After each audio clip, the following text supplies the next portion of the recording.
ഇരിക്കട്ടെ. അപ്പൊ ഞാൻ പറഞ്ഞുകൊണ്ട് വന്നത് എന്താ നിങ്ങള് ഈ രീതിയിൽ മരിച്ച മയ്യത്ത് എടുക്കുമ്പോഴടക്കം എന്തോരു റാഹത്താ നമുക്കൊക്കെ.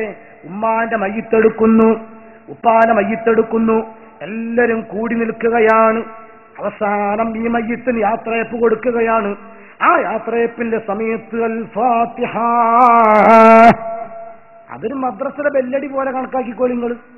അൽ ഫാത്തിഹ ഉണ്ടോ എന്ന് ചോദിക്കേണ്ട ബുഖാരിയിൽ. മദ്രസ പഠനം എന്ന് പറയുന്നത് ദീനിന്റെ കാര്യമാണല്ലോ. മുജാഹിദ് മദ്രസ നടത്തുന്നു, ജമാഅത്ത് നടത്തുന്നു, തബ്ലീഗെല്ലാം നടത്തുന്നു. അത് ബിദ്അത്താ, പക്ഷെ ബിദ്അത്ത് ഹസനത്താണ്. ആരും എതിർക്കില്ല. കാരണം എന്താണ്? മാ യുഖാലിഫു കിതാബൻ ഔ സുന്നത്തൻ, അതിനെ പെടില്ല. ഇമാം ഷാഫി പറഞ്ഞു, ബൈക്കിമ ഉദ്ധരിച്ചു, ഫത്ഹുൽ ബാരിയിൽ കൊടുത്തു. ആ രീതിയിൽ ബിദ്അത്ത് മുൻകരത്തിലെ പെടുന്നില്ല. അതുകൊണ്ട് തന്നെ മദ്രസയാകാം. ഈ മദ്രസയിൽ കുട്ടികൾ വന്നിങ്ങനെ കളിച്ചുകൊണ്ടിരിക്കുകയാണ് അപ്പോഴിപ്പോഴൊക്കെ. അപ്പോഴാ ടിൻറ്റിൻ്റെയും ബെല്ലടിക്കുകയാണ്. എന്താ ബെല്ലടിക്കണേ? ഇനി എല്ലാവരും ഒരു മതം പഠിപ്പിക്കാൻ പോകുകയാണ്. അതിനൊരു ഓർഡർ വരുത്തിയതേ. ഇതേപോലെ എല്ലാവരും ഇങ്ങനെ അന്തം വിട്ട് മാവിന്റെ ചോട്ടിൽ പ്ലാവിന്റെ ചോട്ടിലൊക്കെ ബെസ്റ്റപ്പ് നിൽക്കുമ്പോ പ്രാർത്ഥിക്കാൻ പോവുകയാണ്. അൽ ഫാത്തിഹ, ഒരു ബെല്ലടിച്ച് അൽ ഫാത്തിഹ ബുഖാരിയിലുണ്ടോ? ടിൻറ്റിൻ്റെണ്ണി ബുഖാരിയിലുണ്ടോ ചോദിക്കേണ്ടി വരും. അൽ ഫാത്തിഹ ബിദ്അത്ത, ടിൻറ്റിൻ്റെണ്ണി ബിദ്അത്താണ്. അത് മുജാഹിദ് ഉച്ചക്കട്ട വെല്ലടിക്കാൻ. അപ്പൊ ഞാൻ അങ്ങനെ കുറെ കാര്യങ്ങൾ ചെറിയ ബുദ്ധി കൊണ്ടൊന്ന് ചിന്തിച്ചാൽ മതി. അബ്ദുൽ കലാമിന്റെ ബുദ്ധിയൊന്നും വേണ്ട, ഐസക് ന്യൂട്ടന്റെ ബുദ്ധി എന്തായാലും വേണ്ട. ഒരു ആവറേജ് ബുദ്ധി, ആ ബുദ്ധി വെച്ച് ചിന്തിച്ചാൽ അതൊന്നും അനാചാരാക്കൂല. എല്ലാം ഓരോന്നും എടുത്തു നോക്കിയിട്ടുണ്ടെങ്കിലും ഒന്നും അനാചാരാക്കിയിട്ട് കളിയാൻ ഒരിക്കലും കഴിയില്ല. നോക്കിക്കോ. അപ്പം ഇതുപോലെ ആ മരിച്ചെടുത്ത് അൽഫാത്തി വിളിക്കുമ്പോൾ എല്ലാവരും ഒരുമിച്ച് കൂടുകയാണ്. എന്നിട്ടോ ഇഖ്റഉ അൽ ഫാത്തിഹ എന്നാണ് അതിന്റെ പൂർണ്ണരൂപം. അൽഹംദുലില്ലാഹി റബ്ബിൽ ആലമീൻ അർറഹ്മാനിർ റഹീം. അങ്ങനെ ഓതിയിട്ട് യാസീൻ വൽ ഖുർആനിൽ ഹകീം ഇന്നക ലമിനൽ മുർസലീന അലാ സിറാത്തിൻ മുസ്തഖീം. ഈ രീതിയിൽ സൂറത്ത് യാസീൻ ഖൽബുൽ ഖുർആൻ, ഖുർആനിന്റെ കൽബാകുന്ന ഹാർട്ടാകുന്ന സൂറത്ത് യാസീൻ ഓതിപ്പോയി. അത് കഴിഞ്ഞതിന് ശേഷം അതാ അല്ലാഹുമ്മ ഗ്ഫിർ ലി ഹയ്യിനാ വ മയ്യിതിനാ വസഈദിനാ വകബീരിനാ വദക്രിനാ വഉൻസാനാ. ആത്മാർത്ഥ ദുആ അല്ലേ? നല്ല ദുആ. എല്ലാവരും ആ ദുആ കൽബ് പൊട്ടിയിട്ട് ആമീൻ പറയല്ലേ. മരിച്ച ആൾക്ക് വേണ്ടിയിട്ട് ദുആ നടത്തല്ലേ, അല്ലാഹു സ്വീകരിക്കൂലേ? മക്കളും മരുമക്കളും പേരമക്കളും അയൽപക്കക്കാരും നാട്ടുകാരും സ്വന്തക്കാരും ബന്ധക്കാരും സംഘടനാ സുഹൃത്തുക്കളും ശിഷ്യന്മാരും ഗുരുക്കന്മാരും സഹപാഠികളും സഹയാത്രികരും എല്ലാവരും കൂടിയിട്ട് ആമീൻ ആമീൻ. ഇതിനെവിടെ കൂട്ടി തെറ്റുള്ളൂ? ഉമ്മമാരെ ചിന്തിച്ചു. ഒരു മയ്യത്ത് വീട്ടിൽ നിന്ന് എടുക്കുമ്പോൾ അവസാനത്തെ ദുആ, എന്നിട്ട് അത് അനാചാരാന്ന് പറഞ്ഞ് മുറിച്ചിട്ട തേക്കിന്റെ കുറ്റി മില്ലിക്ക് കൊണ്ടുപോകുമ്പോൾ അവിടെ കൊണ്ടുപോകാൻ നോക്കിക്കോങ്ങൾ എന്തെങ്കിലും ഒന്ന്.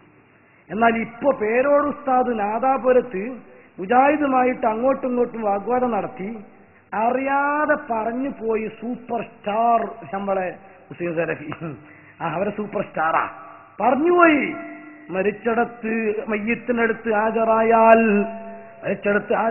സുഹൃത്തുക്കളെ മയ്യത്തിനെ കണ്ടുപോരുന്നതിൽ പ്രത്യേക പുണ്യമൊന്നുമില്ല. മരിച്ചടത്ത് ഹാജരായാൽ മയ്യത്തിന് വേണ്ടി നമ്മൾ പ്രാർത്ഥിക്കണം. അല്ലാഹുവിന്റെ റസൂലതാ അബൂ സലമത്ത് റളിയല്ലാഹു അൻഹു വഫാത്തായപ്പോ അവിടെ ചെന്നിട്ട് അല്ലാഹുമ്മ ഗ്ഫിർ ലി അബീ സലമത, അബൂ സലമത്തിന് വേണ്ടി പ്രാർത്ഥിച്ചു. നമ്മൾ അങ്ങനെ പ്രാർത്ഥിക്കുമ്പോൾ അതിന് ആമീൻ പറയാൻ നമ്മൾ കാണാത്ത മലക്കുകളുണ്ട്. അപ്പൊ ഇത്രയും കാലം മരിച്ച മയ്യത്തിനൊക്കെ എന്തായിപ്പോ ഇങ്ങനെ പറയുമോ ഇല്ലേ? എന്നാ പിന്നെ മുജാഹിദ് പിരിച്ചുവിടലല്ലേ? ഇത് മരിച്ചു കൊടുത്ത് അങ്ങനെ ദ്വാരന്നിട്ട് ഇറക്കുന്ന കാണാറില്ലല്ലോ. അതുണ്ടാകൂല ഉസ്താദ് വെറുതെ പറയാ എന്ന് നിങ്ങൾക്ക് തോന്നുന്നുണ്ടോ? അല്ല വിലക്ക് തന്നെ പറയാ, ഒന്നിട്ട് കൊടുക്ക്. അത് കേട്ടോ. അതേ ഹദീസിന്റെ ബാക്കി ഭാഗമാണ് ഇദാ ഹദത്തുൽ മരീള അവിൽ മയ്യിത. ഈ മയ്യത്തിന്റെ അടുക്കൽ ചെന്നാലും എന്താ വേണ്ടത്? പ്രാർത്ഥിക്കുക. മയ്യത്തിനെ കാണുമ്പോൾ നമ്മൾ വെറുതെ മയ്യത്ത് കണ്ട് പോരലല്ല സുന്നത്തുള്ളത്. മയ്യത്ത് കണ്ട് പോരലിൽ ഒരു വലിയ പുണ്യമൊന്നുമില്ല സുഹൃത്തുക്കളെ. ജനാസയുടെ അരികിൽ നമ്മൾ ഹാജരാകുമ്പോ ചെയ്യേണ്ടത് അല്ലാഹുവിന്റെ റസൂലതാ അബൂ സലമത്ത് റളിയല്ലാഹു തആല അൻഹു വഫാത്തായപ്പോ റസൂലുള്ളാഹി അബൂ സലമത്തിന്റെ അരികിലേക്ക് പ്രവേശിച്ചിട്ട് അബൂ സലമത്ത് റളിയല്ലാഹു തആല അൻഹുവിന് വേണ്ടി ദുആ ചെയ്ത സംഭവം നമുക്ക് സഹീഹായ ഹദീസിന്റെ ഗ്രന്ഥങ്ങളിൽ കാണാം. അല്ലാഹുമ്മ ഗ്ഫിർ ലി അബീ സലമത വർഫഅ ദറജതഹു ഫിൽ മഹ്ദിയീൻ എന്ന് തുടങ്ങിയിട്ട് കുറെ അങ്ങ് പ്രാർത്ഥിച്ചിട്ട് വഫ്തഹ് ലഹു ഫീ ഖബരിഹി വനവ്വിർ ലഹു ഫീഹി അദ്ദേഹത്തിന്റെ ഖബറിൽ നീ വിശാലമാക്കി കൊടുക്കണേ, അദ്ദേഹത്തിന്റെ ഖബറിൽ നീ പ്രകാശം ചൊരിയണേ, അബൂസലമത്തിന്റെ ദറജ ഏറ്റിക്കൊടുക്കണേ, അബൂസലമത്തിന് പുറത്തു കൊടുക്കണേ എന്നിങ്ങനെ അബൂസലമത്ത് റളിയല്ലാഹു തആല അൻഹു വഫാത്തായപ്പോ അല്ലാഹുവിന്റെ റസൂൽ ആ മയ്യിത്തിന് വേണ്ടി ദുആ ചെയ്യുന്നു. ഇതല്ലേ റസൂൽ പഠിപ്പിച്ചത്? രോഗിയുടെ അരികിൽ ഹാജരായാലും ദുആ ചെയ്യണം, മയ്യിത്തിന്റെ അരികിൽ ഹാജരായാലും ദുആ ചെയ്യണം. കാരണം ആ രണ്ടു നേരത്തും നമുക്ക് ദുആ ചെയ്യുമ്പോ ആമീൻ പറയാൻ നമ്മൾ കാണാത്ത മലക്കുകളുണ്ട്, നമ്മൾ കാണാത്ത മലക്കുകളുണ്ട് മുഅ്മിനീങ്ങളെ. നമ്മൾ ഉസ്താദുമാര് പണ്ടേ പറയുന്നതാണ്, ഈ മയ്യിത്ത് കൊണ്ടുപോകുമ്പോൾ മുറിച്ചിട്ട തേക്കിന്റെ കുറ്റി മില്ലിലേക്ക് എടുക്കുന്ന അകത്തോടെ എടുക്കരുത്, ഒന്ന് ദുആ ചെയ്യണോ. ഈ ദുആക്കൊന്ന് പ്രത്യേകം അജണ്ട നിശ്ചയിച്ചിട്ടോ അല്ലെങ്കിൽ ഉസ്താദിനെ പള്ളിയിൽ ഏൽപ്പിക്കുമ്പോ ശമ്പളത്തിൽ ഉൾപ്പെടുത്തിയിട്ടോ അല്ല, അതൊരു മനുഷ്യത്വം. ഇപ്പൊ സംഘടനാ നേതാക്കന്മാർ സ്വാഭാവികമായി മരിച്ചെടുത്തും മറ്റൊക്കെ ചെന്നാൽ ഒന്ന് ദുആ ചെയ്യും അല്ലേ. ഇപ്പൊ ഞാൻ അങ്ങോട്ട് വരുന്ന സമയത്ത് ഒരു സമയം വൈകാൻ കാരണം അതാണ്, നമ്മുടെ പ്രവർത്തകന്മാർ ഹോസ്പിറ്റലിൽ പരിക്ക് വെച്ച് കിടക്കുന്നുണ്ട്, നാഷണൽ ഹോസ്പിറ്റലിൽ. ആ ഹോസ്പിറ്റലിൽ കയറി ആ രോഗിയൊക്കെ സമാധാനിപ്പിച്ചു കൊണ്ടുപോകുന്ന 1 മണിക്കൂർ അവിടെ സമയം നഷ്ടപ്പെട്ടത്. ഞാൻ പറയുന്നത് നമ്മുടെ നേതാക്കന്മാർ എവിടെയെങ്കിലും ഒക്കെ ഇതുപോലെ ചെന്നാൽ വെറും കൈയോടെ പോലെ ഒന്ന് ദുആ ചെയ്യും. അത് ആ രോഗിക്ക് അത് മരിച്ചാൽക്കൊരു സമാധാനമാണ്, നമുക്ക് റാഹത്താണ്. മറ്റേ ഇവരൊക്കെ മരിച്ചെടുത്ത് വന്നാണ്ടാ. ഇപ്പൊ എന്റെയൊക്കെ നാട്ടിൽ ചില തേക്കതിൽക്കാതെ ഒരു പേര് 10 അയാളെ വീട്. എന്റെ നാടുകാരൻ അങ്ങനെ ഒരു അനുഗ്രഹീത മണ്ണാണ്, ഞാൻ അതിൽ ഭാഗ്യവാനാണ്. ഏത് വിത്ത് കുഴിച്ചിട്ട് മുളക്കണ സ്ഥലമാണ്. സകല നേതാക്കന്മാരുണ്ട്. അതുകൊണ്ട് അത്ര ചെറുപ്പത്തിൽ എനിക്ക് കുറച്ച് ധൈര്യം അതിന് കിട്ടിയതും ഭേദം ആകട്ടെ. അപ്പൊ ആ രീതിയിൽ ഇയാൾ വരും. ഇയാളോ ഞാനൊക്കെ പോയാൽ ഇപ്പൊ എന്താ ചെയ്യാ, അൽഹംദുലില്ലാഹ് എന്റെ സ്ഥാപനത്തിലെ കുറച്ച് കുട്ടികളെ, ഒരു ജീപ്പിന് കുട്ടികളെങ്കിലും കൂട്ടും, ഒരു മിതമായ ആളുകളാണെങ്കിൽ. അല്ലെങ്കിൽ മൊത്തം ബസ്സിന് കൊണ്ടുപോകും. എന്നിട്ട് അവിടെ ചെന്ന് യാസീൻ ഓതി ഒന്ന് ദുആ ചെയ്തു പോരും.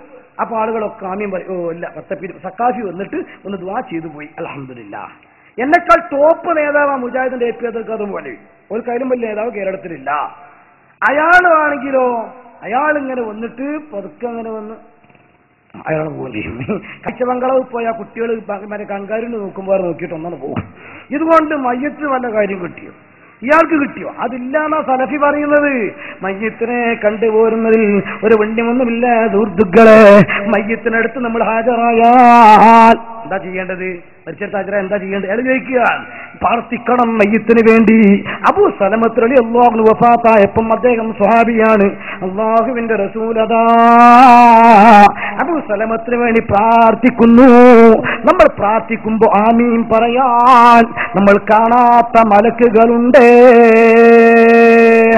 നോക്കിക്കോ നിങ്ങൾ, സുബ്ഹാനല്ലാഹ്. ഇങ്ങനെ വിശുദ്ധ ഇസ്ലാമിന്റെ ഓരോ കർമ്മങ്ങളും ഇവർ മാറ്റി മാറ്റി മാറ്റിമറിച്ചു. നമുക്ക് കൂലി കിട്ടുന്ന കാര്യങ്ങൾ പോലും തള്ളിക്കളഞ്ഞു ഇവര്. ഇങ്ങനെ തള്ളിക്കളയേണ്ടി വന്നത് എന്തുകൊണ്ട്?